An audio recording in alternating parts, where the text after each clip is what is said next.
عليكم ورحمة الله وبركاته.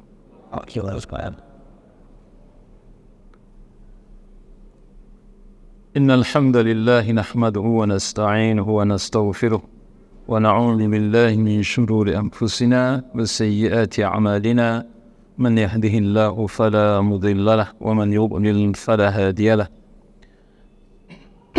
أشهد أن لا إله إلا الله وحده لا شريك له، وأشهد أن محمدا عبده ورسوله صلى الله عليه وعلى آله وأصحابه ومن تبعهم بإحسان إلى يوم الدين. يا أيها الذين آمنوا اتقوا الله حق تقاته ولا تموتن إلا وأنتم مسلمون.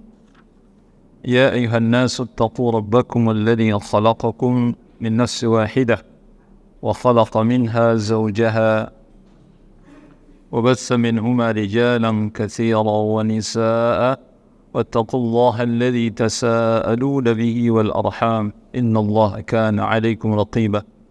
يا أيها الذين آمنوا اتقوا الله وقولوا قولا سديدا يصلح لكم أعمالكم ويغفر لكم ذنوبكم، ومن يطع الله ورسوله فقد فاز فوزا عظيما. أما بعد، kaum muslimin, Bapak, Ibu-ibu, rahimakumullah wa a'azzakumullah. Kita menghaturkan puji dan syukur kehadirat Allah Subhanahu wa taala atas nikmat yang senantiasa Allah berikan kepada kita. Nikmat yang menjadi kebutuhan dasar bagi kita, baik dalam kehidupan dunia ini, terkhusus kehidupan beragama kita. Nikmat yang kita tidak bisa hidup tanpanya, yang kita sangat bergantung kepada nikmat Allah Subhanahu wa taala.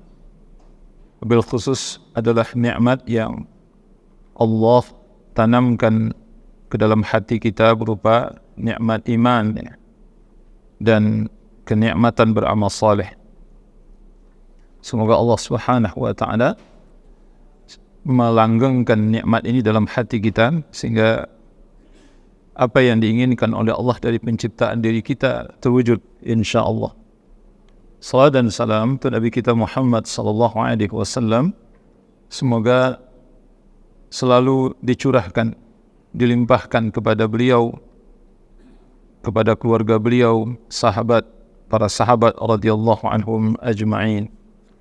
Kaum muslimin, Bapak Ibu yang dirahmati Allah Subhanahu wa taala, pada kesempatan ini kita akan melanjutkan pembahasan kita dari kitab Ad-Da' wa Dawa. yakni melanjutkan pembahasan masih ada hubungannya dengan doa dan takdir, ya, doa dan takdir. Tetapi ini lebih kepada menjelaskan orang-orang yang tertipu atau orang-orang yang salah di dalam melakukan amal.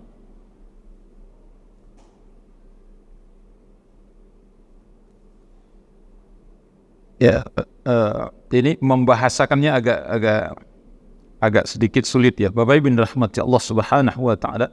Maka di sini sebutkan awhamu fid du'a. Salah kaprah di dalam berdoa.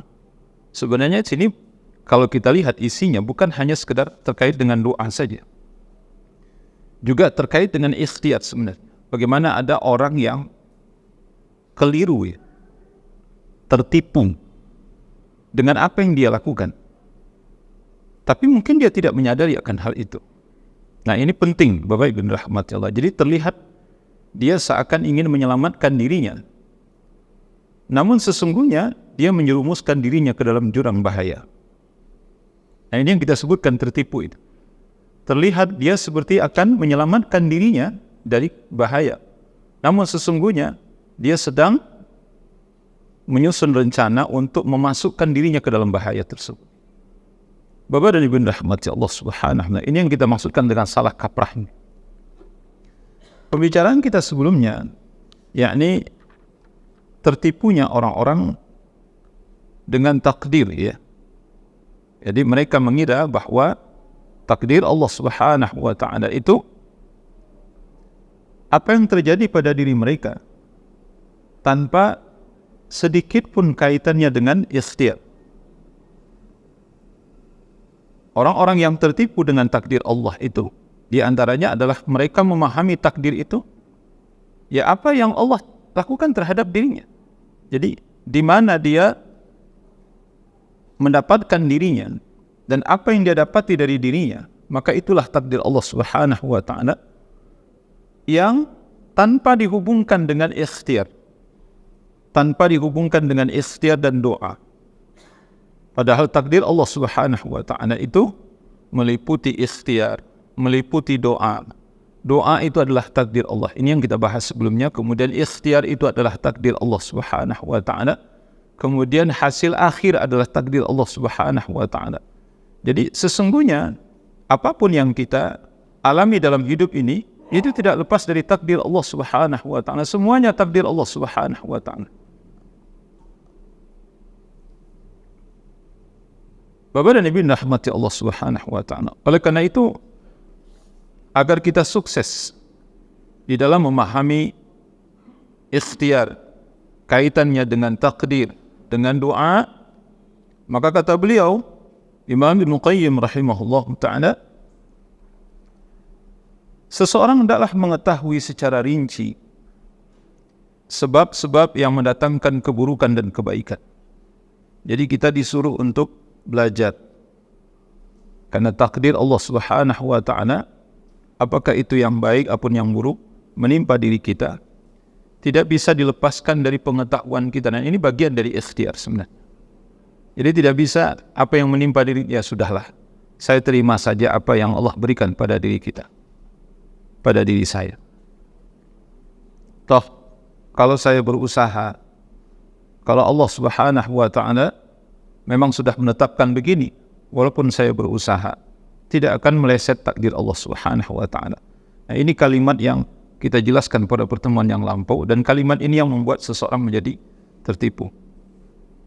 Oleh karena itu kata beliau, agar pengetahuan kita terhadap takdir, terhadap ikhtiar, terhadap doa, itu akan menjadi sempurna dan kita sukses menjalaninya, hendaklah kita mengetahui secara rinci sebab-sebab yang mendatangkan keburukan dan sebab-sebab yang mendatangkan kebaikan di dalam hidup ini. Dan ini kata beliau bisa dilakukan dengan mentadaburi Al-Quranul Karim. Jadi kita disuruh untuk mentadaburi Al-Quran, belajar Al-Quran.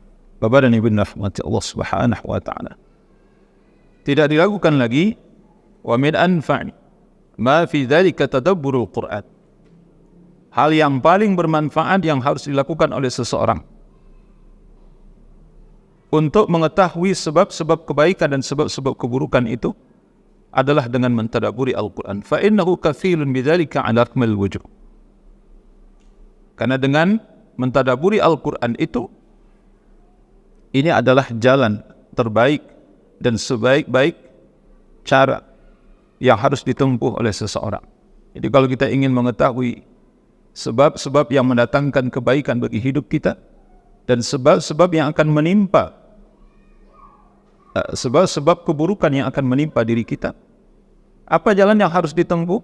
Kita harus mentadaburi Al-Quran, belajar Al-Quran, membaca Al-Quran. Ini yang pernah kami ingatkan kepada Bapak Ibu rahmati Allah Subhanahu wa ta'ala terkait dengan membaca Al-Quran. Jangan kita membaca Al-Quran hanya bahasa Arabnya saja. Bahkan bagi orang yang mungkin sudah mengerti bahasa Arab sekalipun, ya, saya yakin tidak seluruhnya mereka paham dengan apa yang Allah masukkan dalam Al-Quran itu tanpa mentadaburinya, tanpa membaca maknanya, tanpa membaca tafsirnya. Wa fi asbabul khair wasyarr jami'an mufassalatan mubayyinatan. Di dalam Al-Quran kita dapati penjelasan secara rinci tentang sebab-sebab yang mendatangkan kebaikan bagi hidup kita. Ayo, kalau kita nggak baca Quran, maksudnya tidak mentadaburi Al-Quran, maka kita tidak akan tahu Al-Quran itu sebenarnya fungsinya apa gitu. Hari ini, Bapak Ibu rahmati Allah, Al-Quran itu tak lebih dari hanya sekedar bacaan saja. Sekedar bacaan. Betul atau tidak? Umat Islam, betul mereka berlomba-lomba mengkhatam Al-Quran. Nah akhirnya, sebagian kaum muslimin mengira bahwa Quran itu cuma buat dibaca doang gitu. Tapi mereka nggak paham isinya apa. Dan untuk apa Al-Quran diturunkan oleh Allah, itu nggak ada yang ngerti. Kecuali hanya segelintir dari umat Islam yang mau mentadaburi Al-Quran. Afala yatadabbaruna Al-Quran? Am ala qulubin aqfaluha? Afala yatadabbaruna Al-Quran? Walau kana min 'indi ghairi Allahi lawajadu fihi ikhtilafan katsira. Ini firman Allah yang terdapat dalam surah An-Nisa dan surah Muhammad. Bapak dan Ibu rahmati Allah Subhanahu wa taala. Dan benar, kalau kita baca Al-Quran, Masya Allah, benar-benar Bapak Ibu rahmati Allah akan mendapatkan apa yang disebut, apa yang menyebabkan kebaikan itu datang pada diri kita, dan apa yang menyebabkan keburukan itu menimpa diri kita. Thumma sunnah. Kemudian yang kedua adalah sunnah Nabi SAW. Fa innaha syaqiqatul Quran. Yang kedua yang harus dipelajari untuk mengetahui sebab-sebab kebaikan dan keburukan di dalam hidup ini adalah sunnah Rasulullah SAW. Karena sunnah adalah saudara kandungnya Al-Quran. Wahiyal wahyu tsani. Dia adalah wahyu yang kedua yang Allah turunkan kepada Nabi Muhammad SAW. Wa man sarrafa ilaihima inayatahu iktafa bihima an ghairihima. Siapa yang memusatkan perhatian untuk mendapatkan pertolongan dari Al-Quran dan Sunnah, siapa yang betul-betul berusaha memfokuskan diri untuk mempelajari Al-Quran dan Sunnah, maka dia tidak akan membutuhkan yang lain. Kalau dia sudah mempelajari Al-Quran dan Sunnah ini dengan benar, maka dia tidak akan butuh kepada yang lain untuk mengetahui sebab-sebab kebaikan dan sebab-sebab keburukan. Wahuma yuriyanuk khaira wa syarra wa asbabahuma. Al-Quran dan Sunnah akan menampakkan kepada kalian, akan memperlihatkan kepada kalian sebab-sebab kebaikan dan keburukan itu. Hatta ka'annaka tu'ainu dzalika 'ayyan. Sampai engkau mendapatkan pertolongan dari Allah Subhanahu wa taala, dari pengetahuan kita terhadap Al-Quran dan Sunnah. Bapak Ibu rahmati Allah Subhanahu wa taala. Ini langkah yang pertama yang harus dilakukan. Yang kedua, kata beliau, al-amr tsani ayuhadhdhira mughalatata nafsi ala hadhihi al-asbab. Hendaklah setiap mukmin berhati-hati, ya. Jangan sampai tertipu oleh jiwanya. Nah, ini yang kita maksudkan dalam pembahasan ini, Pak. Hendaklah setiap mukmin berhati-hati, ayuhadhdhira mughalatata nafsi ala hadhihi al-asbab. Hendaklah setiap mukmin berhati-hati dengan ketertipuan jiwanya ketika dia berinteraksi dengan sebab-sebab ini. Jadi apa yang kita pelajari dari Al-Quran dan Sunnah Rasulullah SAW dari sebab-sebab kebaikan dan sebab-sebab keburukan itu, jangan sampai kita di dalam menjalaninya, di dalam menerapkannya di dalam kehidupan kita menjadi orang yang tertipu gitu maksudnya. Atau seperti yang kita katakan seperti orang salah kaprah. Wa hadza min ahammil umur. Ini adalah perkara yang sangat penting untuk kita ketahui. Fa innal 'abda ya'rifu anna al-ma'siyata wal ghaflata min asbabil mudirrah lahu fi dunya wa akhiratihi walau budda. Sesungguhnya seorang hamba mengetahui bahwa sesungguhnya maksiat, kelalaian adalah sebab-sebab yang mendatangkan madarat bagi kehidupan dunia dan akhiratnya. Dan ini betul, Bapak Ibu rahmati Allah. Ini pelajaran kita betul ya.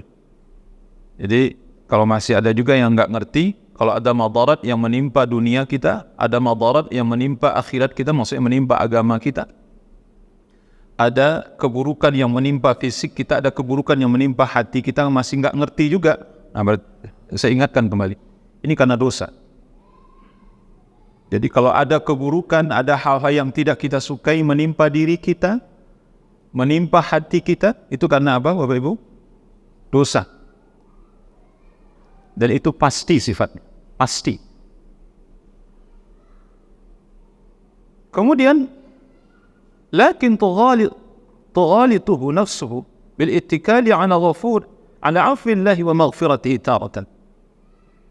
Ada orang yang sudah mengetahui hal tersebut, bahwa maksiat, kelalaian, kefasikan, perbuatan dosa dan maksiat itu akan mendatangkan madarat. Artinya dia sudah mengetahui inilah sebab-sebab yang mendatangkan keburukan bagi dirinya. Inilah yang membuat musibah itu menimpa dirinya. Apa itu maksiat? Maksiat. Dia sudah tahu itu. Akan tetapi, tak jarang kata beliau, ada orang atau seorang muslim yang dia tertipu. Bagaimana bentuk tertipunya? Kata beliau, ada seseorang yang tertipu dengan dirinya. Dia bergantung kepada maafnya Allah dan ampunan Allah Subhanahu wa ta'ala. Dia tahu bahwa kesulitan hidupnya, kesulitan kehidupan dia di dunia ini, yang menimpa dirinya, hartanya, keluarganya, itu dikarenakan dosa yang dia lakukan. Tetapi dosa itu tidak dia tinggalkan. Apa sebab? Karena dia yakin dosa ini pasti akan diampuni oleh Allah Subhanahu wa ta'ala. Karena Allah Maha Pengampun, Allah Maha Pemaaf, Allah itu Maha Penerima Tobat, Allah itu Maha luas rahmatnya. Inna rahmati sabaqat, dalam satu hadis qudsi Allah Subhanahu wa ta'ala menyebutkan, sesungguhnya rahmatku, kata Allah, itu mengalahkan kemurkaanku. Sesungguhnya rahmatku, kasih sayangku, kata Allah, mengalahkan kemurkaanku. Jadi dia meyakini betul bahwa Allah itu Maha Pemaaf. Jadi kalau walaupun saya melakukan perbuatan dosa, Allah itu Maha Pemaaf, Allah Maha Pengampun, Allah itu Maha Penyayang.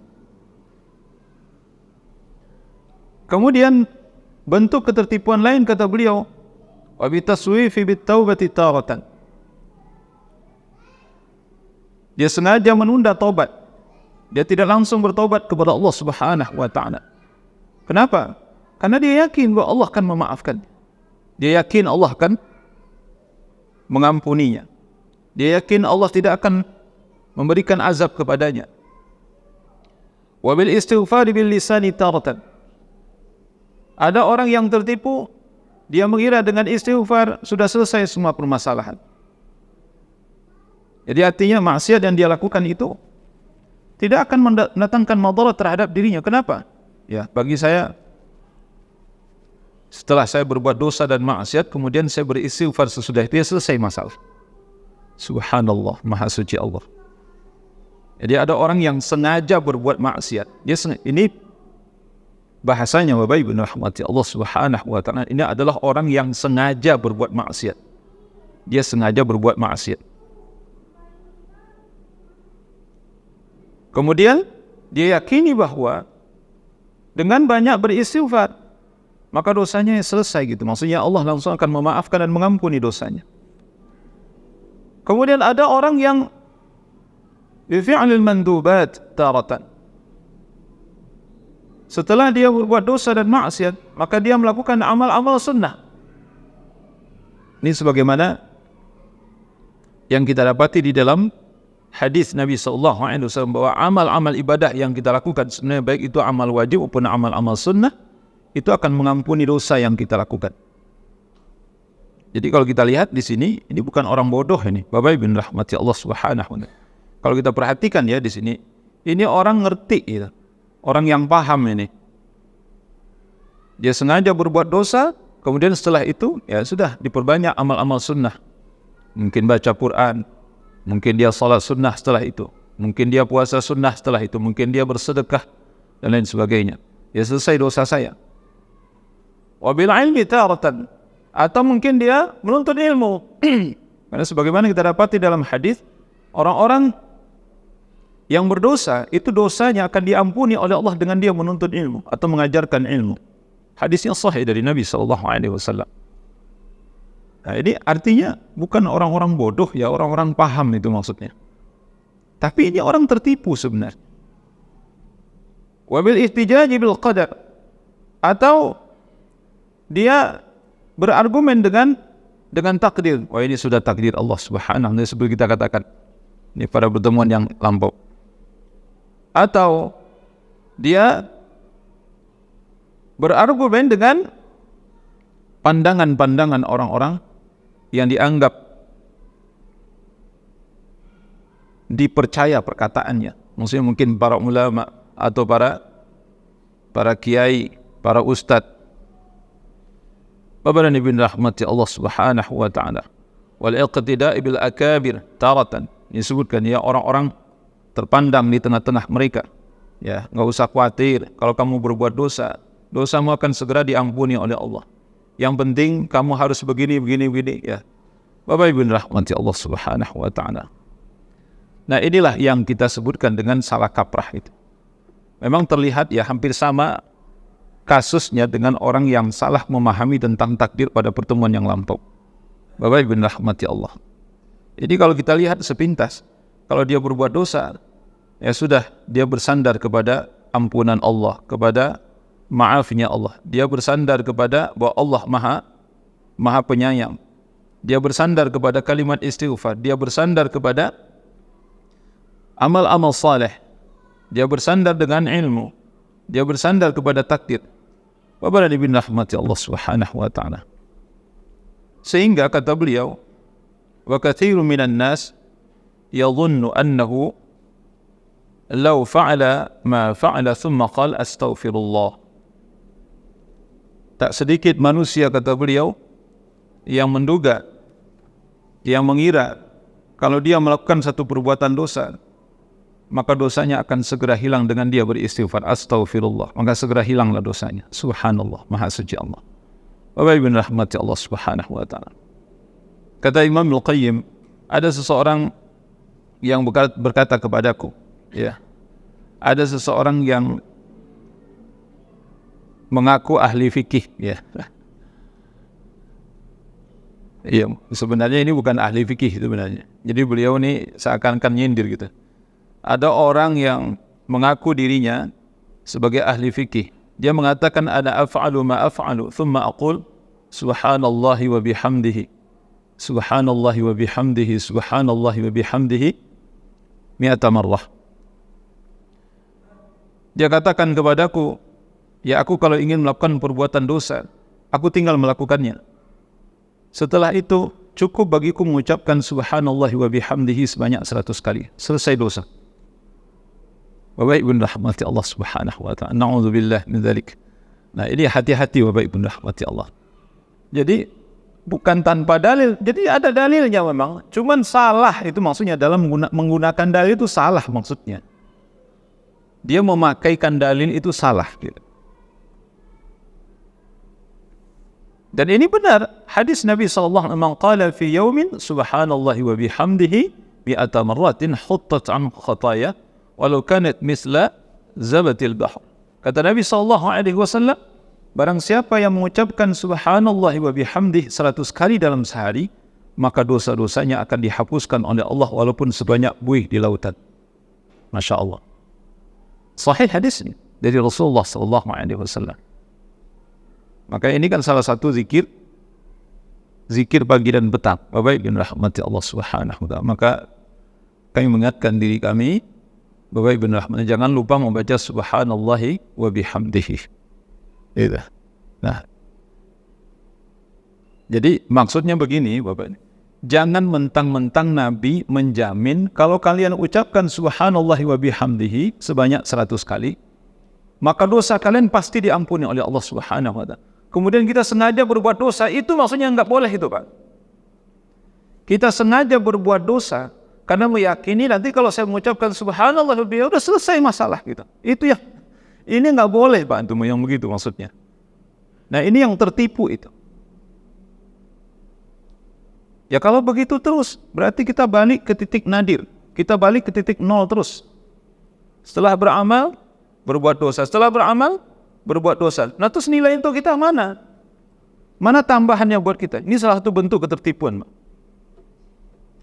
Taruhlah dosa kita diampuni oleh Allah Subhanahu wa Ta'ala setelah kita beramal. Nah untuk kita mana untuk kita? Karena amal kita itu habis oleh dosa.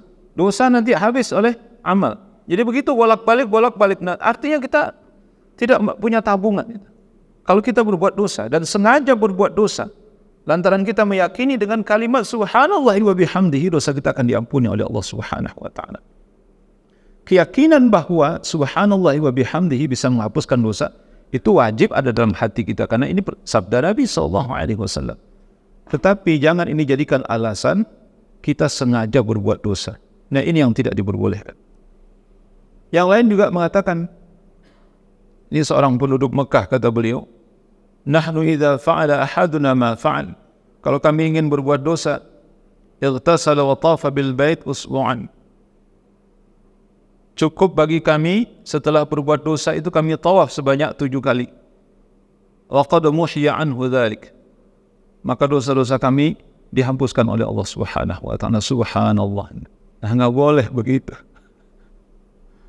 Mentang-mentang tawaf bisa menghapuskan dosa, nanti sengaja berbuat dosa. Enggak usah khawatir nanti habis ini kita tawaf ya. Subhanallah, Maha Suci Allah. Bapak Ibu rahmati Allah Subhanahu wa Ta'ala. Atau ada orang yang tertipu dengan hadis, dengan memahami hadis Nabi SAW. Dan hadis ini Bapak Ibu rahmati Allah, ini diriwayatkan oleh Imam Bukhari Muslim. Imam Bukhari Muslim. Kalau Bapak Ibu baca nih teks hadis ini, apa adanya, bisa tertipu Pak. Mari kita baca hadis ini. Anin Nabi SAW annahu qala adnaba 'abdun dhanban. Seseorang berbuat dosa. Faqala ay Rabbi. Kemudian dia datang kepada Allah, wahai Tuhanku, inni asabtu dhanban faghfirli. Sungguhnya aku telah berbuat dosa, ampunilah dosaku ya Allah. Faghfaralah. Kemudian Allah ampuni dosanya. Thumma makatha ma syaa Allah. Kemudian untuk waktu yang dikehendaki oleh Allah dia tidak berbuat dosa. Artinya cukup lama dia tidak berbuat dosa. Tapi setelah itu dia berbuat dosa lagi. Summa adznaba dzamban akhar. Kemudian dia buat lagi dosa yang lain. Faqala Rabbi inni asabtu dzamban faghfirli. Kemudian dia datang lagi kepada Allah, ya Allah ya Tuhanku, aku berbuat dosa, ya Allah ampunilah dosaku. Faghfaralah. Kemudian diampuni oleh Allah Subhanahu wa Ta'ala. Thumma makatha ma syaa Allah. Kemudian untuk jangka waktu sekian sesuai dengan yang dikehendaki oleh Allah, dia meninggalkan dosa. Artinya dia tidak melakukan dosa. Thumma adznaba dzamban. Tapi kemudian dia berbuat lagi dosa. Sudah berapa kali Bapak Ibu? 3 kali. Faqala ay Rabbi asabtu dzamban faghfirli. Kemudian dia datang lagi kepada Allah, ya Allah, aku telah berbuat dosa ya Allah, ampunilah dosaku. Kemudian apa kata Allah? Faqala Allah azza wa jalla, katanya alima 'abdi annahu rabban yaghfiru dzamb wa ya'khudhu bih. Nabi SAW mengatakan, Allah Ta'ala berfirman, kata Allah, hambaku ini mengetahui bahwa sesungguhnya dia memiliki Tuhan yang mengampuni dosa dan akan memberikan hukuman terhadap dosa itu. Wa qad ghafartu li 'abdi, maka sungguh aku mengampuni dosaku ini, dosa hambaku ini. Falyasna' ma sya'. Oleh karena itu, lakukanlah apa yang kalian inginkan. Ini akhir dari hadis. Oleh karena itu kata Allah, lakukanlah apa yang kalian inginkan. Nah coba, Bapak Ibu rahmati Allah, Anda yang memahami hadis ini, coba lihat. Berapa kali orang berbuat dosa, berulang-ulang kali berbuat dosa, tapi kemudian dia mohon ampun kepada Allah, ampuni dosanya. Bahkan kata Allah, ketika Allah mengetahui bahwa hambanya ini memiliki Tuhan yang mengampuni dosanya dan menghukumi dia karena dosanya itu, aku akan mengampuni setiap dosa yang dilakukan oleh hambaku. Oleh karena itu kata Allah, berbuatlah sesukamu, berbuatlah semaumu. Bapak Ibu rahmati Allah Subhanahu wa Ta'ala. Ini seperti yang saya sampaikan tadi. Kalau kita tidak berhati-hati dalam memahami hadis ini, sungguh kita akan tertipu. Dan banyak orang yang tertipu dengan hadis ini. Ini dia bersandar kepada hadis ini. Kenapa kok berbuat dosa berulang-ulang seperti itu? Kan ada hadis Nabi. Bahkan di akhir hadis itu Allah Ta'ala menyebutkan falyasna' ma sya'. Maka hendaklah berbuat sesuka hati. Apa yang mau dilakukan, lakukanlah. Artinya kalau kita mau berbuat dosa, ya nggak apa-apa, buat aja dosa. Subhanallah, maha suci Allah. Bukan itu maksudnya. Apa benar Allah menyuruh kita untuk berbuat dosa? Sama seperti Nabi SAW mengatakan, فَإِذَا لَمْ تَسْتَحْيِ فَاصْنَعْ مَا شِئْتَ. Kata Nabi, kalau kalian tidak punya rasa malu, maka lakukanlah apa yang kalian inginkan. Apa makna hadis itu? Benar Nabi menyuruh kita untuk melakukan hal yang enggak. Kalau kalian sudah tidak punya rasa malu, kata Nabi, maka lakukanlah apa yang kalian inginkan. Benarkah maksud hadis ini bahwa Nabi suruh kita untuk melakukan perbuatan dosa dan maksiat? Bukan itu maksudnya. Maka kita harus baca apa yang dijelaskan oleh para ulama. Termasuk dengan ayat ini, dengan hadis qudsi, falyasna' ma sya'. Kata Allah Subhanahu wa ta'ala, hendaklah dia melakukan apa yang dia inginkan. Terserahlah mau melakukan apa. Apa maksudnya itu? Apakah Allah menyuruh dia untuk berbuat dosa sebanyak-banyaknya? Bukan itu maksud. Ini peringatan dari Allah sebenarnya. Betul aku maha pengampun. Betul bahwa aku maha penerima taubat. Tapi kalau kalian melakukan perbuatan dosa dan maksiat, siapa yang jamin setelah itu nanti kalian akan memohon ampun kepadaku? Siapa yang jamin kalian akan bertobat kepadaku? Dan siapa yang jamin bahwa setelah itu Allah akan mengampuni dosa? Ini kan yang disebutkan oleh Allah dalam hadis ini. Yang disebutkan oleh Nabi SAW dalam hadis ini. Ini orang yang berbuat dosa kemudian dia datang kepada Allah dengan taubatan nasuha. Baik Ibu rahmati Allah. Nah, sekarang pertanyaannya, kita berbuat dosa, apakah kita datang kepada Allah dengan hati seperti orang yang disebutkan oleh Rasulullah dalam hadis ini, sehingga dosanya diampuni oleh Allah Subhanahu wa ta'ala? Karena kalau kita datang dengan hati yang tidak bersungguh-sungguh, dengan tidak membawa taubat nasuha, tidak diterima oleh Allah, tidak akan diampuni oleh Allah. Kita sudah sampaikan sebelumnya, berapa banyaknya orang yang beristighfar itu hanya komat kamit saja. Berapa banyaknya orang yang berzikir dan berdoa itu hanya komat kamit mulutnya saja, tapi tidak disertai dengan kehadiran hatinya. Maka zikirnya, istighfarnya sama sekali tidak bermanfaat baginya. Tidak ada manfaat. Kita dianjurkan berzikir, beristighfar berapa kali, Bapak Ibu? 100 kali dalam sehari. Astaghfirullah wa atubu ilaih. Benarkah kita sudah beristighfar dengan hati kita, selain dengan lidah kita? Tak jarang dari kita kayak hanya menghitung jumlah 100 saja. Tapi makna istighfar itu enggak sampai masuk ke dalam hati kita. Berapa banyaknya orang beristighfar, dia tidak bersungguh-sungguh mohon ampun kepada Allah.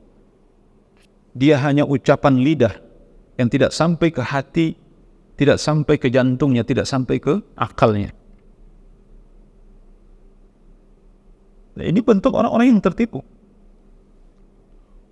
Inikah yang kita andalkan untuk menghapuskan dosa maksiat yang sudah kita lakukan? Enggak mungkin. Ini yang disebutkan oleh Nabi SAW tak diragukan lagi adalah orang-orang yang datang kepada Allah setelah dia berbuat dosa dengan taubat nasuha. Dengan taubat nasuha. Makanya Allah ampunkan. Karena tidak mungkin Allah akan memberikan ampunan kepada seseorang kalau dia datang tidak dengan hati yang penuh, dengan hati yang menghadap. Bapak dan Ibu rahmati Allah Subhanahu. Demikian pula dengan bacaan subhanallah wa bihamdihi. Saya mau tanya Bapak Ibu rahmati Allah. Tak jarang kita yang mengucapkan subhanallah wa bihamdihi itu khusyuknya cuman subhanallah bihamdihi yang pertama, kedua, dan ketiga saja. Selebihnya itu enggak khusyuk lagi. Fikiran entah kemana-mana. Betul jumlahnya 100. Tapi yang bermanfaat bagi kita cuman 3 kali yang kita ucapkan dengan hati, yang disertai dengan kekhusyukan hati. Sama dengan istighfar. 100 kali kita ucapkan istighfar, yang khusyuk kita mengucapkannya berapa kali? Mungkin 5 kali. Atau 10 kali.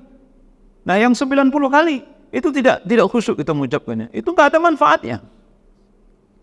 Tidak ada manfaatnya. Ini diulang-ulang oleh Imam Ibnu Qayyim rahimahullahu ta'ala. istighfar, zikir, apapun bentuknya itu taubahnya seperti doa yang kita panjatkan kepada Allah Subhanahu wa taala. Harus disertai dengan kekhusyuan hati. Kalau hati kita tidak ikut dengan apa yang dikatakan oleh lidah kita, maka itu tidak ada manfaatnya. Ingat hadis Nabi, "Ud'ullaha wa antum muqinuna bil ijabah." Berdoalah kalian kepada Allah dengan hati yang penuh keyakinan bahwa doa kamu akan dikabulkan oleh Allah.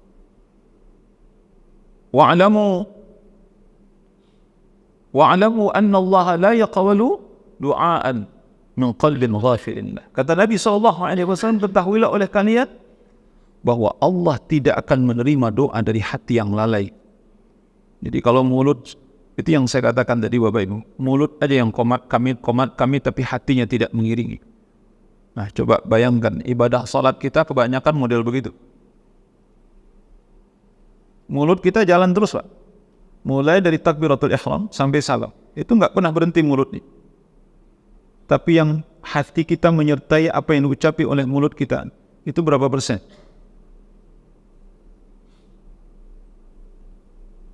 Berapa persen, Pak, kira-kira? Ada 50%? Itu hebat ini. Makanya tak jarak, ya, seperti orang yang zikir. Zikir habis salat. Subhanallah 33 kali, Alhamdulillah 33 kali, Allahu Akbar 33. Awalnya subhanallah, itu dia sadar, Pak. Setelah itu dia nggak sadar lagi. Itu udah jalan aja, tangan itu udah jalan ya, Pak. Betul, mungkin nggak salah itu 33 diucapkan. Kemudian berpindah pada Alhamdulillah. Awalnya Alhamdulillah itu dia sadar itu. Tapi setelah berjalan itu nggak sadar. Selesai Alhamdulillah. Nanti pindah ke Allahu Akbar, dia sadar lagi di awalnya. Habis itu udah selesai aja. 33 kali Allahu Akbar. Tapi hatinya tidak menyertainya. Sehingga ada yang zikir, bolak-balik, subhanallah, enggak, kok subhanallahnya kok kayaknya lama banget. Ternyata lebih dari 33. Atau alhamdulillahnya kurang zikirnya, atau Allahu Akbarnya lebih dari 33. Karena tidak khusyuk tadi. Bapak dan Ibu rahmati Allah Subhanahu wa taala. Oleh karena itu, ketika orang ini dicela atau ketika ada yang mengatakan, "Nah, kenapa kamu melakukan perbuatan dosa?" Atau ketika dia dicela, dihina dengan dosa yang dilakukan itu, apa yang dia katakan? "Sarada laka ma yahfazuhu min sa'ati rahmah." Maka dia akan menyodorkan kepadamu dalil-dalil yang dia hafal tentang luasnya rahmat Allah Subhanahu wa taala dan ampunan Allah Subhanahu wa taala. Dia bacakanlah hadis ini. Nah, kenapa Bapak melakukan berdosa ini? Ya, bukankah Allah Maha Pengampun? Ya, kata Nabi SAW, siapa yang melakukan perbuatan dosa kemudian dia mengucapkan subhanallah wa bihamdihi, dia bacakan dalilnya di hadapan kita. Bapak bin rahmati Allah Subhanahu wa taala. Ada satu syair, ya, syair.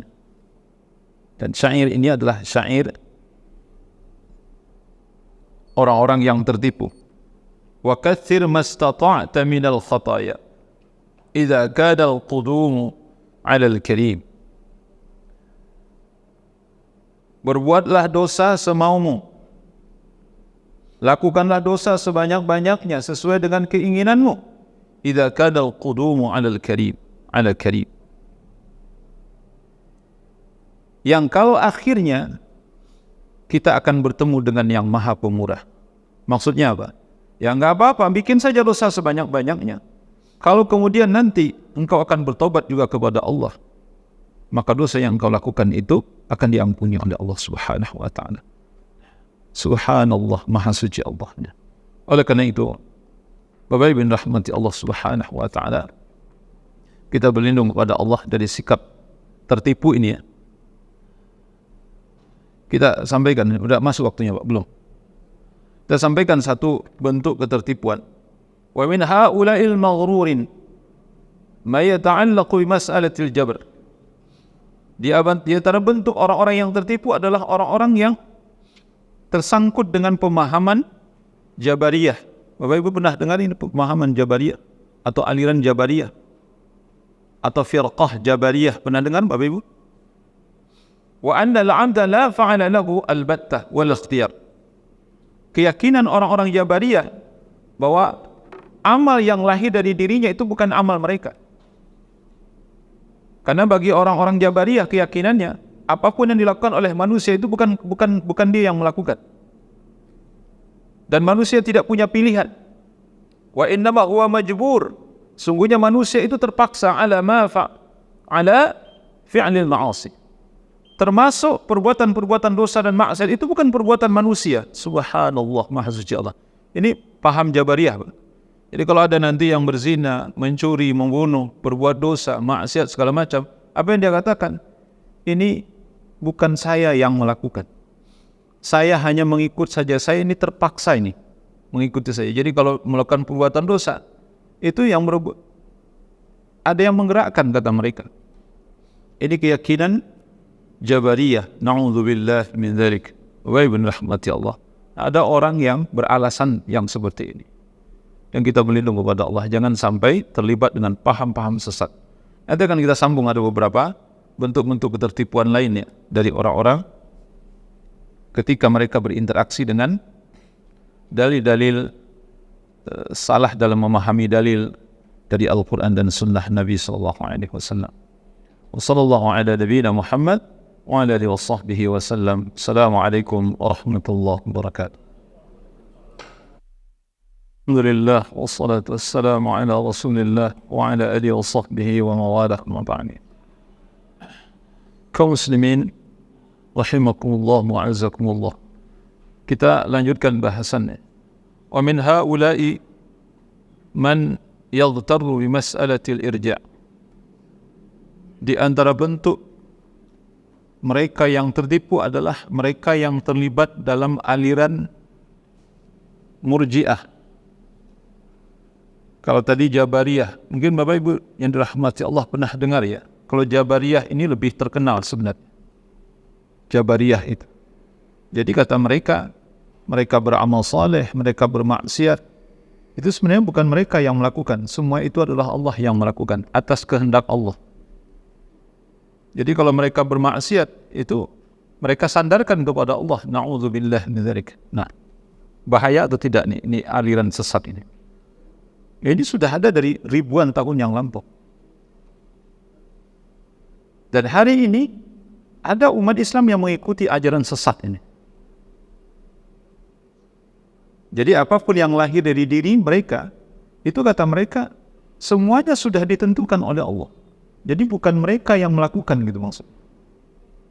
Jadi kalau mereka berzina, itu Allah yang menggerakkan. Dan atas kehendak Allah subhanahu wa ta'ala. Jadi mereka nggak bisa disalahkan gitu maksudnya. Jadi kalau mereka bermaksiat, berbuat maksiat, itu maksiat, ya Allah yang bermaksiat. Subhanallah, maha suci Allah. Bapak Ibu rahmati Allah. Jadi berhati-hatilah. Karena hari ini, Bapak Ibu rahmati Allah, kita dihadapkan dengan fitnah-fitnah syubhat yang luar biasa. Yang akan merusak akidah kita, merusak ibadah kita, merusak akhlak kita dan muamalah kita. Luar biasa. Hari ini betul-betul kita dihadapkan dengan ujian yang berat. Kemudian ada lagi aliran dan pemahaman yang disebut dengan irja' atau murji'ah. Wa anna al-imana huwa mujarradun at-tasdiq. Wa mujarradut tasdiq. Keyakinan irja' ini adalah iman bagi mereka itu semata-mata adalah keyakinan hati. Apa yang dibenarkan oleh hati. Iman itu terdiri dari 3 unsur sebenarnya menurut Ahlus Sunnah wal Jamaah. Tasdiqun bil qalbi wa iqrarun bil lisan wal a'mal wa amalu bil arkan atau bil jawarih. Dan ini definisi iman yang paling sempurna disebutkan oleh para ulama. Yang pertama, membenarkan dengan hati, mengucapkan dengan lidah, dan membuktikan dengan amal-amal dari seluruh anggota tubuh kita. Itu yang disebut dengan iman. Tapi bagi orang-orang Murji'ah, iman itu hanya pembenaran di dalam hati, tidak ada hubungannya dengan amal. Jadi disebutkan di sini oleh beliau, wal a'mala laysat minal iman. Adapun amal-amal yang lahir dari diri seseorang itu nggak ada hubungannya dengan iman. Nggak ada hubungannya. Apakah itu amal-amal saleh maupun amal-amal yang tidak saleh. Jadi mereka mengatakan kalau seseorang bermaksiat kepada Allah, itu tidak akan mengurangi iman. Nggak salat, berbuat apa? Berbuat zina, mencuri, korupsi, itu nggak mengurangi dosa, tidak mengurangi iman, karena nggak ada hubungannya dengan iman. Sebaliknya, kalau orang misalnya mengerjakan ibadah salat sesuai dengan tuntunan Rasulullah SAW, salat berjamaah, salat sunnah, dia jaga salat sunnah, dia dirikan salat malam, itu tidak akan menambah iman. Jadi berbuat dosa tidak akan mengurangi iman, berbuat amal saleh tidak akan menambah iman. Ini keyakinan irja. Sesat atau tidak, Bapak Ibu? Sangat sesat. Dan kita wajib meyakini ini paham sesat. Nah, ada orang yang melakukan perbuatan dosa dan maksiat itu bersandar kepada paham ini. Karena bagi mereka, orang bermaksiat itu nggak mempengaruhi keimanan yang ada dalam hatinya. Karena iman bagi mereka adalah pembenaran yang ada di hati. Jadi apapun yang dia lakukan itu nggak akan mempengaruhi apa yang ada di dalam hatinya. Keyakinan dalam hatinya tetap tidak akan terpengaruh oleh perbuatan dosa yang dia lakukan. Subhanallah. Nah, sehingga dalam pandangan mereka disebutkan oleh para imam, al-imanu afsiq. Imanu afsiq. Afsikin nas ka imani Jibril wa Mikail. Sehingga dalam pandangan orang-orang Murji'ah itu, keimanan orang yang paling fasik atau keimanan para pendosa itu sama imannya dengan Jibril dan Mikail. Kenapa? Karena bagi mereka, orang-orang yang berbuat dosa itu tidak mempengaruhi keimanan.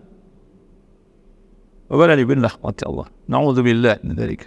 Nah, kita khawatir ya, ada golongan-golongan dan kelompok-kelompok sesat yang ada di tengah-tengah kita hari ini, termasuk juga yang lagi viral. Kita nggak tahu nih apa nih sebenarnya yang diusung oleh kelompok ini. Bapak bin rahmati Allah. Tapi sedikit banyaknya ya kalau kita mau hubungkan, bisa jadi dia mengusung pemahaman irja ini. Bapak bin rahmati Allah. Subhanallah, maha suci Allah.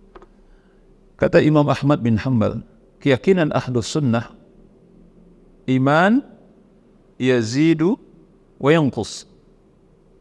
Iman bertambah dan berkurang. Yazid bil ta'ah wa yanqus bil ma'siyah. Iman itu bertambah dengan berbagai macam, iman bertambah dengan melakukan berbagai macam ketaatan, dan iman akan berkurang kalau kita berbuat dosa dan maksiat. Itu keyakinan ahlus sunnah. Dan bisa kita rasakan. Silakan Bapak Ibu rasakan. Benar nggak kalau kita semakin taat kepada Allah, iman kita bertambah?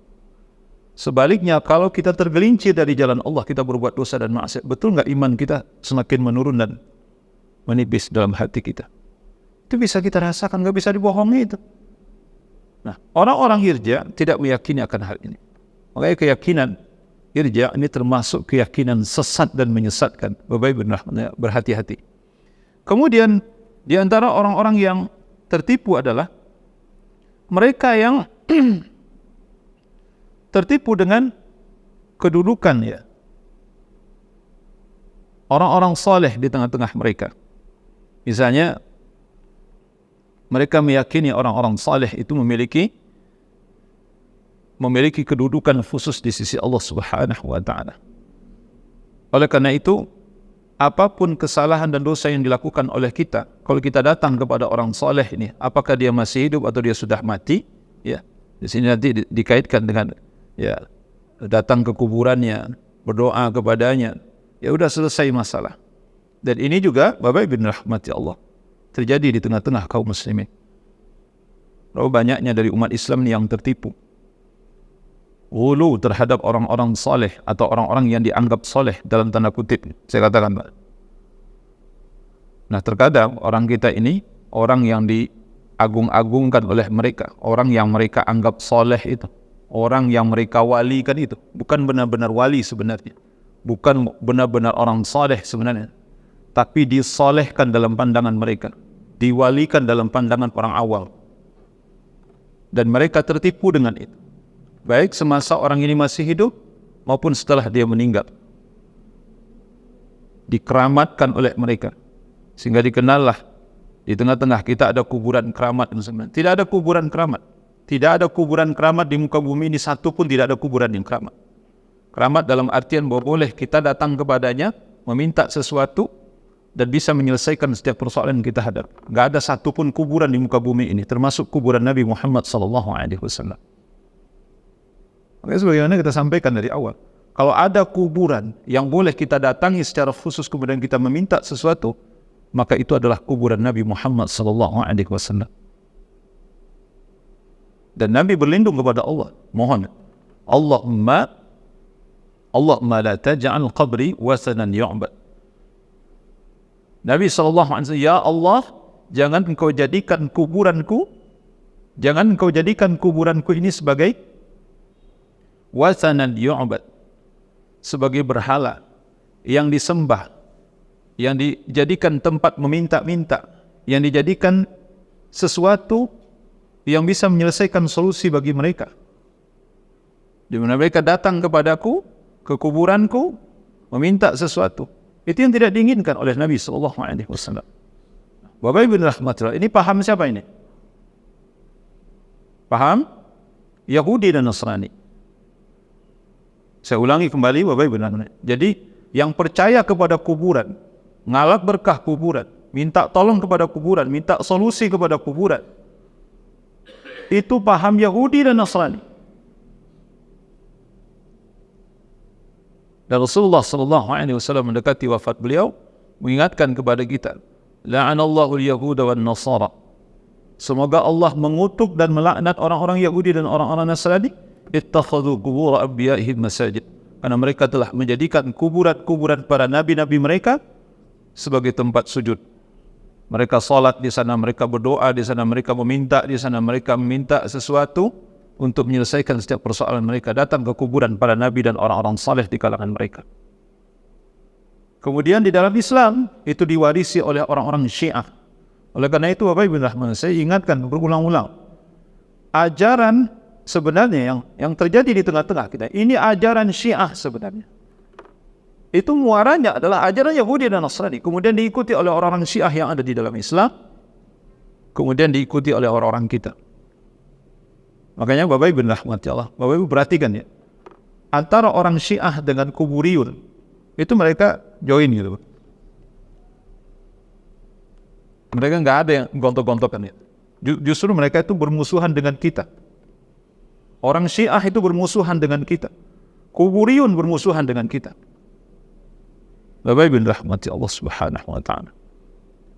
Maka berhati-hati Pak dengan hal yang seperti ini. Ini bentuk ketertipuan, dan ini jelas karena kebodohan. Ini jelas karena kebodohan. Kalau tadi yang berlandaskan kepada dalil, kepada Al-Quran, kepada hadis Nabi, itu tidak bisa dibilang bodoh Pak. Ini memang betul-betul dia tertipu. Dalam artian memang dia berkhianat kepada dirinya, dia menipu jiwanya sendiri. Nah kalau ini memang bodoh ini Pak. Orang-orang yang menjadikan seseorang ya sebagai panutan secara berlebihan sehingga dia mengkultuskan melebihi keagungan, melebihi pengagungannya terhadap Rasulullah SAW. Maka ini orang yang tertipu dan bodoh. Bapak Ibu rahmati Allah Subhanahu wa taala.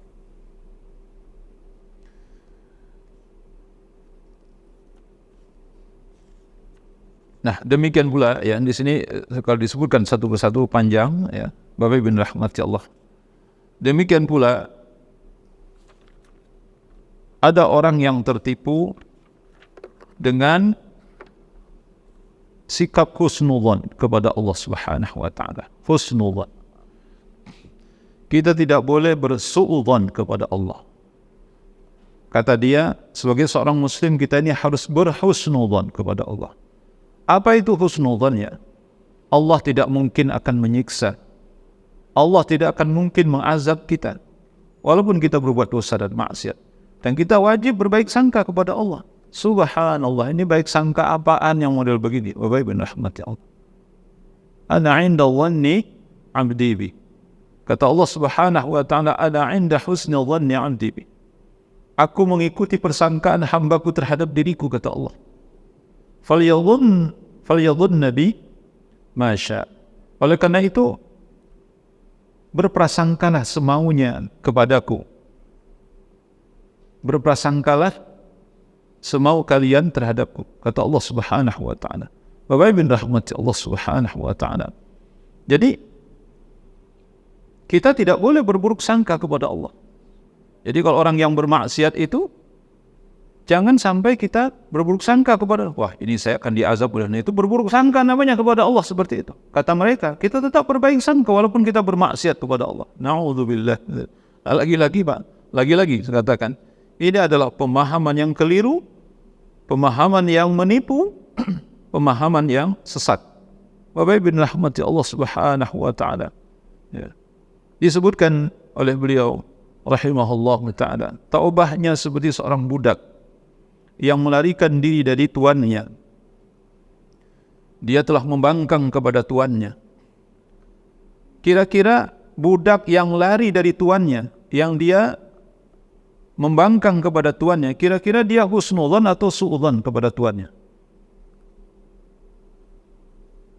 Bapak Ibu rahmati Allah. Jadi di sini dicontohkan, fa innal 'abda al-abiqal musi al-kharija an ta'ati sayyidi. Seorang hamba yang lari dari tuannya, seorang budak yang lari dari tuannya, dia membangkang kepada perintah tuannya, dia lari dari rumah tuannya. Nah, kira-kira si budak ini akan husnudzon kepada tuannya atau dia akan bersuudzon kepada tuan? Suudzon, udah pasti kan? Nggak mungkin husnudzon. Kenapa? Mungkinkah? Ini budak loh Pak, ini budak ya. Ini kasusnya budak. Dia membangkang kepada tuan, dia lari dari rumahnya. Mungkinkah dia akan berbaik sangka? Dah, nggak masalah. Saya membangkang, saya lari dari rumah tuan saya. Pasti nanti saya pulang juga dia akan memaafkan saya. Betulkah begitu? Itukah persangkaan yang ada dalam diri budak ini terhadap tuan? Nggak bakal itu Pak. Pasti pikirannya itu, apa yang ada dalam pikirannya? Apa ulonnya kepada majikannya? Pak. Pasti saya akan disiksa, pasti saya akan dihukum, pasti saya akan dihukum dengan seberat-beratnya. Nah, itu disebut dengan su'ulun. Maka disebutkan oleh beliau, la yuhsinul dhanna bi. Tidak mungkin si budak ini akan berbaik sangka kepada majikannya. Wala yujami'u wahsyatal isa ihsanul dhanna abada. Tidak akan pernah orang yang melakukan satu kejahatan, kemudian pada saat yang sama dia akan berbaik sangka kepada orang yang telah dia durhakai atau dia berbuat jahat kepada orang tersebut. Enggak mungkin itu akan menyatu dalam diri seseorang. Nah, taubahnya seperti seorang hamba, fa innal musi'a mustauhish biqadri isa'i. Sesungguhnya seseorang yang melakukan perbuatan dosa dan maksiat, maka dia akan merasakan keguncangan, ketidaknyamanan, kegelisahan sesuai dengan kadar dosa yang dia lakukan. Wa ahsanun nasi dhanna bi rabbih wa atwa'ihim lahu. Orang yang paling baik sangkanya kepada Allah, atau orang yang akan berbaik sangka kepada Allah Subhanahu wa ta'ala, adalah orang yang paling taat kepada Allah Subhanahu wa ta'ala. Jadi kalau orang berbuat dosa, nggak mungkin dia akan berbaik sangka kepada Allah. Dan itu bohong, Bapak Ibu rahmati Allah. Orang yang bermaksiat, nggak mungkin dia akan berbaik sangka kepada Allah. Sama seperti seorang budak yang dia durhaka kepada majikannya tadi, tidak mungkin dia berbaik sangka kepada majikannya. Pasti yang ada dalam pikirannya, berkecamuk di dalam hatinya pada saat itu, saya pasti dihukum berat ini, karena saya telah melakukan pelanggaran. Maka orang-orang yang bermaksiat, pikirannya, hatinya, jiwanya akan gelisah seperti itu, dan dia akan terus berburuk sangka kepada Allah Subhanahu wa ta'ala selama dia tidak meninggalkan perbuatan dosa dan maksiat tersebut. Oleh karena itu Imam Hasan Al-Basri, sebagai penutup dari bahasan ini, Imam Hasan Al-Basri mengatakan, innal mu'mina ahsanal dhann bi rabbi fa ahsanal amal. Sungguhnya orang-orang mukmin, kata beliau, adalah orang yang paling berbaik sangka kepada Tuhannya.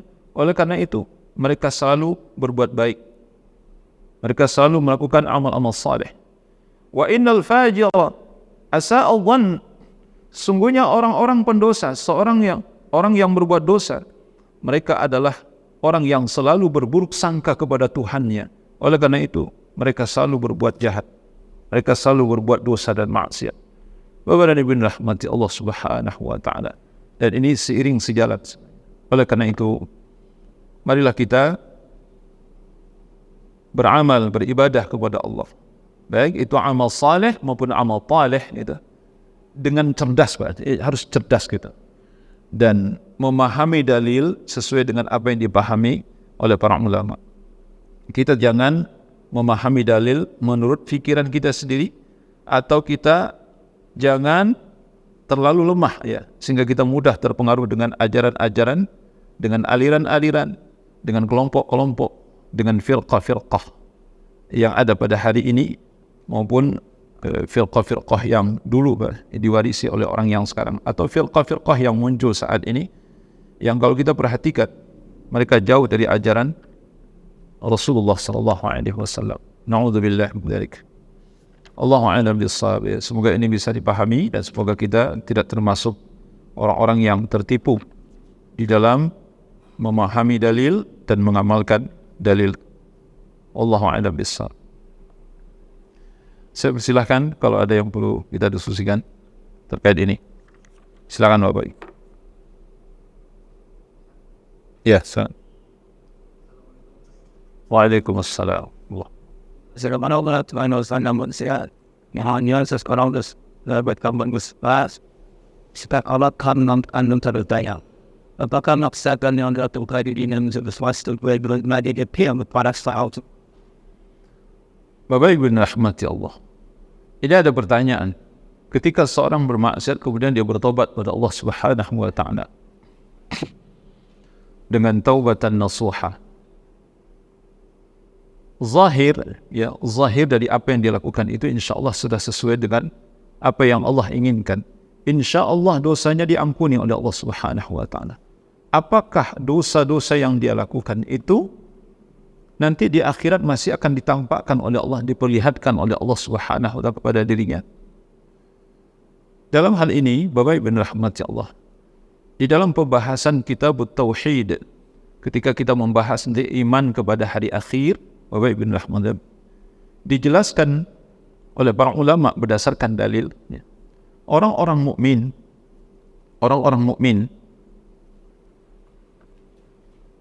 jangankan dosa yang dia sempat memohon ampun kepada Allah Subhanahu wa taala. Ada dosa-dosa yang mungkin dia tidak sempat memohon ampun kepada Allah. Itu pun tidak akan diperlihatkan oleh Allah nanti di akhir. Allah tutup itu. Ini termasuk salah satu bentuk kasih sayang Allah Subhanahu wa taala. Tapi Allah sebutkan kepadanya. Tapi Allah tidak tampakkan gitu. Tidak Allah tampakkan dosa-dosa yang dia lakukan itu. Jadi artinya dosa itu adalah aib, dan aib seorang mukmin itu ditutup oleh Allah di akhirat nanti. Tidak ditampakkan oleh Allah. Baik, cuma disebutkan oleh Allah. Betulkah waktu di dunia dulu kamu melakukan ini, kamu melakukan ini? Ya, ketika kita di dunia ini, Bapak Ibu rahmat, karena mungkin saking banyaknya, bertahun-tahun, mungkin sudah berpuluh-puluh tahun sudah kita lewati, mungkin kita lupa gitu. Dan begitu banyaknya mungkin dosa yang sudah kita lakukan, kita lupa. Dan mungkin kita secara khusus belum sempat mohon ampun kepada Allah Subhanahu wa taala. Kita lupa sampai ke akhirat, tapi ketika Allah sebutkan itu kita menjadi ingat. Dalam hadis kata Allah Subhanahu wa taala, dalam hadis itu disebutkan oleh Nabi sallallahu alaihi wasallam, maka Allah nanti akan kan setiap kita ini dipanggil, Pak. Setiap kita dipanggil ke hadapan Allah satu-satu.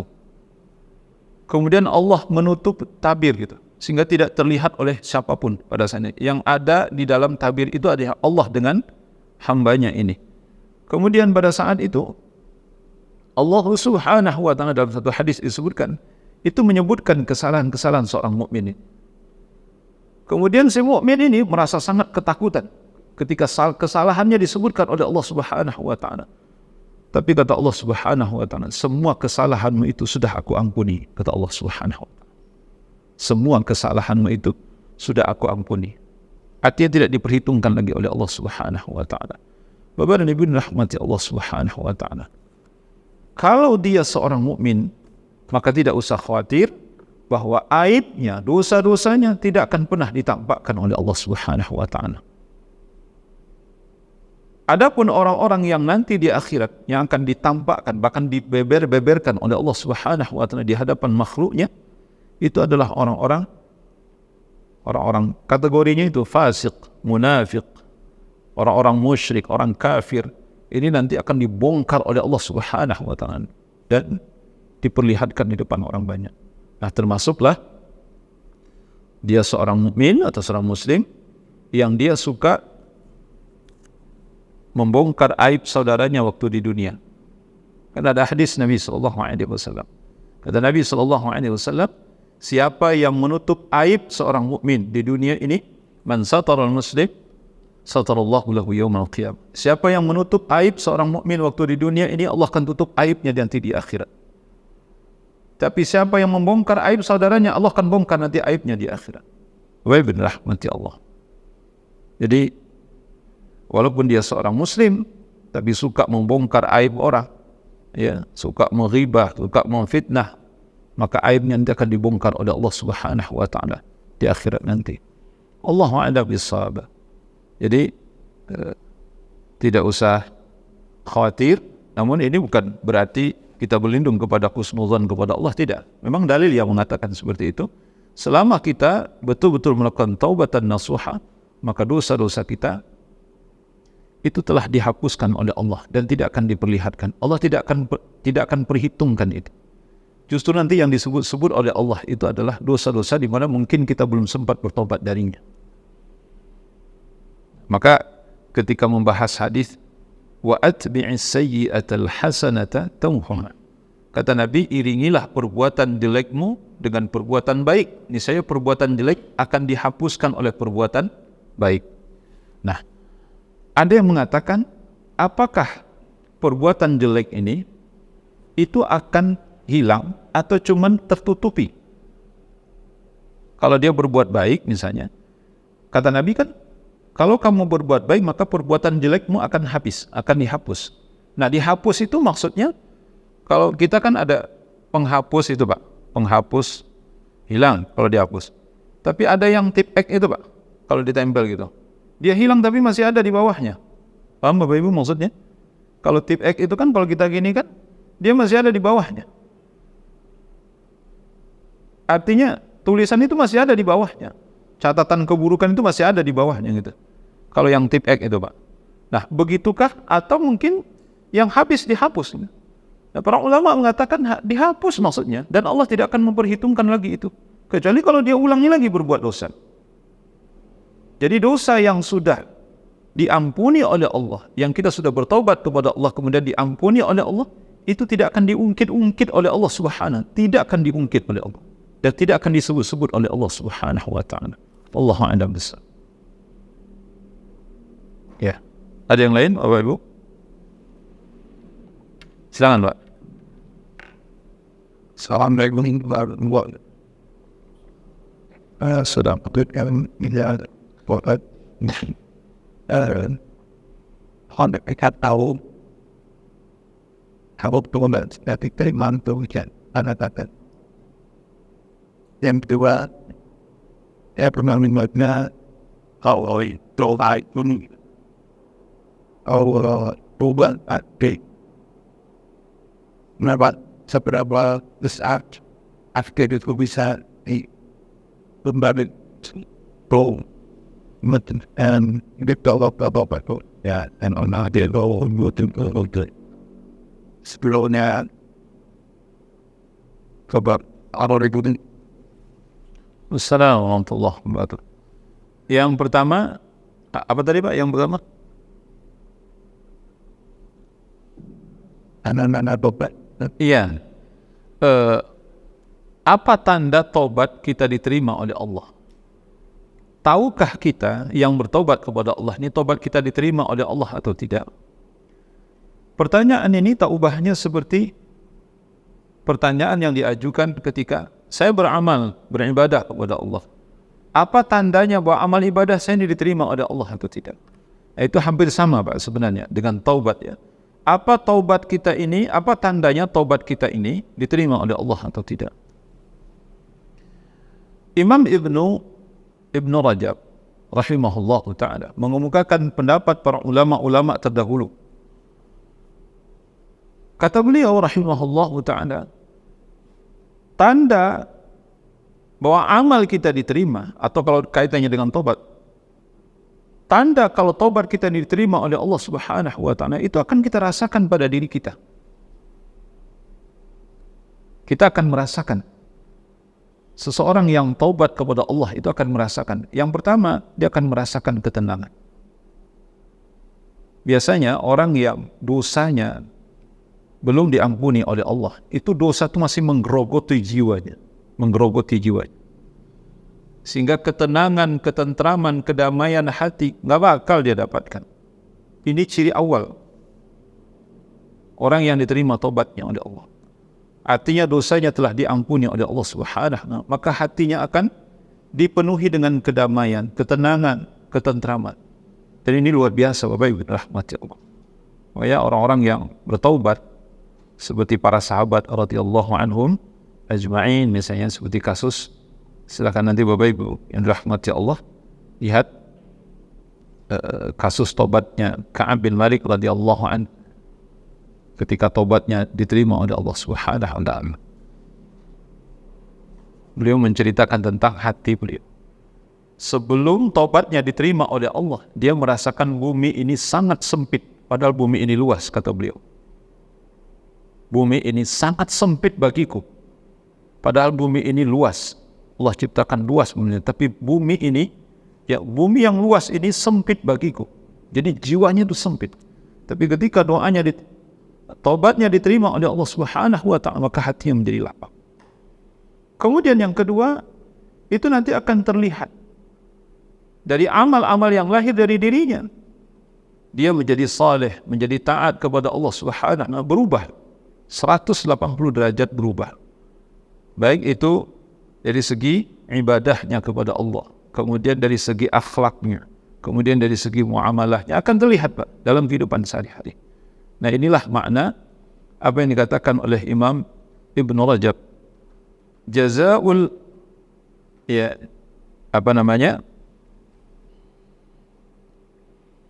jazaul hasanah al hasanatu ba'daha. Ya. Jazaul amal, balasan dari satu kebaikan adalah lahirnya kebaikan-kebaikan berikutnya. Jadi balasan bahwa amal yang pertama ini betul-betul diterima oleh Allah. Apa balasannya?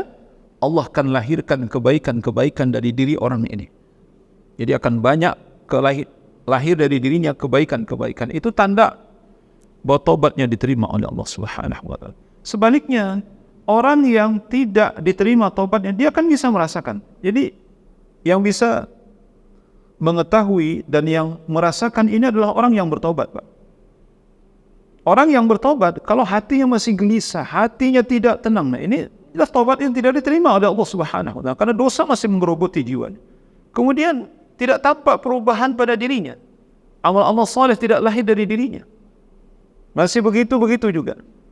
Dia masih melakukan perbuatan-perbuatan dosa dan maksiat. Bapak dan Ibu rahmati Allah Subhanahu wa ta'ala. Ya Allah a'lam bissawab. Jadi taubat itu diterima atau tidak, ini sangat gampang untuk mendeteksinya sebenarnya bagi diri kita. Tentunya bagi orang-orang yang bertobat itu sendiri. Bapak Ibu rahmati Allah. Nah, kemudian yang kedua, seberapa besar pengaruh doa terhadap takdir? Ya, seberapa besarnya wallahu a'lam. Hanya Allah yang tahu. Dan itu nanti ya sebenarnya bisa, Bapak Ibu rahmati Allah, bisa kita alami ya. Jadi pribadi-pribadi kita bisa mengalami akan hal itu. seberapa besar pengaruh doa yang kita panjatkan kepada Allah Subhanahu wa taala. Ambil satu contoh. Bapak Ibu rahmati Allah. Ada seorang ayah. Dia datang kepada saya. Ustaz, dia menceritakan itu, ya, itu betul-betul dari hatinya, dengan berurai air mata dia. Karena dia seakan putus asa menghadapi anaknya. Jadi anak laki-lakinya, Pak, sekolah, bandelnya bukan main. Bandel, Pak. Gimana nyebut anak bandel gitu. Sampai tamat, sebelum tamat SMA ya, kelas berapa. Ya. Terus saya katakan, Pak, Rasulullah SAW mengatakan, doa seorang ayah atau seorang ibu terhadap anaknya itu tidak ada hijab di sisi Allah Subhanahu wa taala. Maksudnya benar-benar Allah akan kabulkan. Bapak berdoa aja kepada Allah. Berdoa kepada Allah. Insya Allah doa Bapak akan didengar oleh Allah Subhanahu wa taala dan anak Bapak akan berubah. Ini kan kita bicara merubah takdir. Seberapa besar takdir itu bisa dirubah oleh doa. Bapak Ibu rahmati Allah Subhanahu wa taala. Nah, tapi saya katakan, agar doa Bapak benar-benar didengar oleh Allah dan bisa merubah apa yang Bapak inginkan, Bapak harus merubah dulu. Artinya kita dulu harus berubah gitu, Pak. Kalau kita yang berdoa, kita sendiri masih banyak maksiatnya, nah nggak mempan itu doa itu, Pak. Nggak mempan doanya. Jangan banyak berharap dari doa seseorang yang masih berbuat dosa dan maksiat. Biar doanya kayak apa juga nggak didengar oleh Allah Subhanahu wa taala. Dan ingat, salah satu di antara penghalang doa kita adalah dosa dan maksiat yang kita lakukan. Ini benar, Pak. Betul-betul harus kita tanamkan dalam hati kita. Penghalang doa kita diterima oleh Allah itu karena dosa maksiat yang kita lakukan. Maksudnya, ingatkan pada saya katakan, Pak, Bapak harus benar dulu. Bapak benerin diri Bapak dulu. Bapak harus saleh dulu, taat kepada Allah. Masya Allah. Jadi bahasanya saya singkat aja, Pak. Betul, ini Bapak ini, betul dia dulu bertobat kepada Allah Subhanahu wa taala. Baru kemudian setelah itu, dia setiap saat berdoa kepada Allah. Setiap saat berdoa kepada Allah. Doanya diijabah oleh Allah. Betul-betul berubah. Bapak tahu anaknya sekarang hafiz 30 juz Al-Quran. Ini real, Pak. Saya nggak ngarang. Hafiz 30 juz Al-Quran. Dan sekarang dia berusaha untuk mengindikan anak ini supaya bisa diterima di Universitas Madinah. Dahsyat gitu. Real, Pak, yang saya sampaikan. Saya tidak menyebut siapa orangnya, di mana tinggalnya. Sekarang hafiz 30 juz Al-Quran. Dari yang sebandel-bandelnya, Pak. Bandel banget, Pak. Bandel. Sampai setiap hari orang tua menangis memikirkan dia. Tapi karena doa dan ikhtiar yang dia lakukan, Allah rubah anak itu jadi anak yang saleh. Pintar bahasa Arab. Kalau udah pintar bahasa Arab. Padahal dia tamat SMA, masuk ke salah satu pondok pesantren, kemudian dia mulai menghafal Al-Quran, belajar bahasa Arab, karena pintar bahasa Arab. Dan dia berharap anaknya bisa masuk. Makanya dia itu kalau mengingat anaknya itu pasti dia datang kepada saya. Dan setiap dia cerita, dia nangis, Pak. Setiap kali cerita menangis. Benar apa yang Ustaz katakan? Saya katakan bukan perkataan saya, itu perkataan Rasulullah SAW. La yaruddul qadar illa doa. Tidak ada yang bisa merubah takdir kecuali doa. Itu doa, Pak. Doa yang dia panjatkan kepada Allah di sepertiga akhir malam. Allahu a'lam bishawab. Dan ini silakan Bapak Ibu coba. Itu dahsyatnya bukan main, Pak. Tapi betul, kita harus bersih dulu. Karena kalau kita kotor, Pak, biar doa kayak apa, Bapak Ibu, termasuk saya, nggak didengar oleh Allah Subhanahu. Nanti jangan disalahkan, katanya doa bisa merubah takdir. Oh, nggak berubah-berubah, nih kitanya nggak beres. Gimana doanya mau bisa merubah takdir? Allahu a'lam bishawab. Cukup, Bapak Ibu? Saya kira cukup nih bahasan kita. Sampai di sini mudah-mudahan bisa dipahami dan semoga kita bisa mengamalkan apa yang kita pahami ini sesuai dengan apa yang diinginkan oleh Allah dan Rasulnya sallallahu alaihi wasallam. Jadi mudah-mudahan kita nggak termasuk orang yang tertipu yang kita jelaskan tadi, Pak. Itu yang kita menjelaskan orang-orang yang tertipu.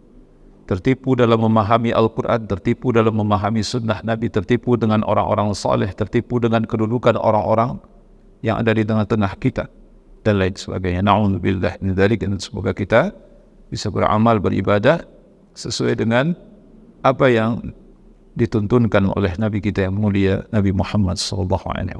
Semoga amal ibadah kita diterima oleh Allah Subhanahu wa Ta'ala. Khususnya hari-hari ini saya sedikit menyinggung, jangan lupa Bapak Ibu memperbanyak ibadah puasa, karena kita sedang berada di 10 hari pertama bulan Dzulhijjah ini. Mungkin sudah diingatkan oleh guru-guru kita yang lain, tapi saya ingatkan kembali, jangan lupa memperbanyak ibadah kita kepada Allah. Dan Bapak Ibu bayangkan saja, ini seperti bulan Ramadan, Pak. Seperti bulan Ramadan. Bahkan ada yang mengatakan 10 hari pertama ini itu lebih dahsyat dari bulan Ramadan. Bayangkan, kalau kita tidak mengisinya dengan amal-amal saleh, rugilah kita. Satu di antaranya adalah perbanyak puasa, perbanyak amal saleh, apapun amal saleh, perbanyak. Karena kata Nabi, amal saleh yang kalian lakukan nilainya lebih hebat daripada nilai jihad di jalan Allah. Itu janji Nabi SAW. Bayangkan, kalau kita tidak beramal di 10 hari pertama ini, bulan Dzulhijjah ini, maka kita termasuk orang-orang yang merugi. Semoga amal ibadah kita diterima oleh Allah Subhanahu wa Ta'ala. Wassallallahu ala nabiyyina Muhammad wa ala alihi wa sahbihi wa sallama tasliman katsiran. Subhanakallahumma wa bihamdika asyhadu an la ilaha illa anta astaghfiruka wa atubu ilaik. Assalamualaikum warahmatullahi wabarakatuh.